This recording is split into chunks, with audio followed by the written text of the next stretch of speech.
दवाइयों की नॉलेज में स्वागत है आपका। दोस्तों मैं डॉक्टर अरशद, स्किन का मैं डॉक्टर हूँ। तो दोस्तों आज बात करते हैं फंगल इन्फेक्शन। बालों में बालों में फंगल इन्फेक्शन होता है, उसका मेडिसिन क्या है, तो इसके बारे में मैं मेडिसिन बताऊंगा आपको। और पहले आप बालों के बारे में, जैसे सर में फंगल इन्फेक्शन हो रहा है आपको और दाढ़ी में फंगल इन्फेक्शन हो रहा है, तो कटाने की जरूरत नहीं है इसकी कि ये आपको कटा के ही दवा ली जाए। क्योंकि कुछ मेरे पास पेशेंट आए, उसको फंगल इन्फेक्शन दाढ़ी में है और वो उसको कटवा के आए। तो दोस्तों क्या है कि पहले तो डर्मास्कोप से हमें ये पता करना बहुत ज़रूरी है कि ये फंगल इन्फेक्शन है या वो एक्जिमा या और कोई प्रॉब्लम है या सोराइसिस है। क्योंकि बालों में अधिकतर जो प्रॉब्लम होती है ना, वह होती है सोराइसिस की। इसमें बालों में फंगल इन्फेक्शन हो जाता है लेकिन कम होता है। ये सोराइसिस ज़्यादा होती है बालों में और सर में और दाढ़ी में, लेकिन फंगल इन्फेक्शन भी होता है। लेकिन दोस्तों फंगल इन्फेक्शन, इसमें जो फंगल इन्फेक्शन दाढ़ी में और बालों में होता है, सर के बालों में और दाढ़ी में होता है या अन्यथा और कहीं पर बाल है वहाँ पर होता है फंगल इन्फेक्शन, तो इसका मेडिसिन क्या है। तो दोस्तों इसमें आपको मेडिसिन जो लेना है, लगाने के लिए आप इसमें सिर्फ आपको लगाने की जो क्रीम है उनमें आप कीटाकेनाजोल क्रीम लगा सकते हो फंगल इन्फेक्शन में।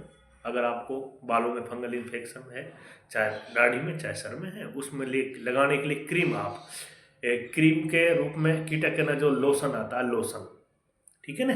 क्रीम भी आती है लेकिन क्रीम के साथ में फिर लोशन भी आता है एक। तो बेहतर है आप कीटाकेनाजोल लोशन ले इस्तेमाल करें बालों फंगल इन्फेक्शन लगाने के लिए। और दूसरे नंबर पर दोस्तों कीटाकेनाजोल टर्बिनाफाइन क्रीम आती है, क्लोथ्राजोल क्रीम आती है और लुलिकेनाजोल क्रीम आती है। ये फंगल इन्फेक्शन में लगानी है आपको। खास करके टर्बिनाफाइन और कीटाकेनाजोल के साथ में कुछ साल्ट आते हैं, उनको इस्तेमाल ना करना, सिर्फ आपको कीटाकेनाजोल और टर्बिनाफाइन इस्तेमाल करनी है।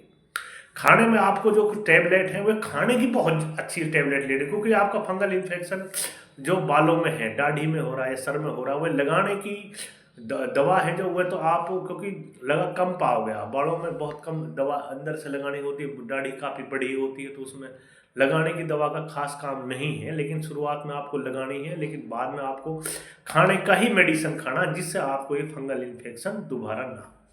तो इसमें बाल कटाने की कोई ज़रूरत नहीं है। लेकिन बच्चों के तो बाल कटा देते हैं, क्योंकि देखने में तो सिस्टम, बच्चों में तो कोई दिक्कत है नहीं है, कटाने में कोई आसानी होती है। लेकिन बड़ों को बाल कटाने की ज़रूरत बिल्कुल भी नहीं है फंगल इन्फेक्शन में, कि आप बाल कटा के ही हमारे पास आए। आप बाल के साथ भी आ सकते हो, लेकिन हम डर्मास्कोप से देख कर आपको पहले देख कर ही कंफर्म करेंगे कि आपको फंगल इन्फेक्शन है या एक्जिमा या सोराइसिस है। क्योंकि तीनों का मेडिसिन अलग है, जो मैंने आपको तीनों डिजीज बताई इनका मेडिसिन अलग है। तो खाने के लिए आपको जो मेडिसिन है, अगर आपको फंगल इन्फेक्शन नया है तो आपको जोकोन टेबलेट लेनी है 200 mg करीब, जैसी भी आपकी वो डेज है उस हिसाब से लेनी है। और ये आपको 5 दिन में 7 दिन में लेनी होती है जोकोन टेबलेट, जिसका अंदर साल्ट होता है फ्लूकाजोल। और साथ में आपको लियोसिट्राजीन टेबलेट खानी है सुबह शाम।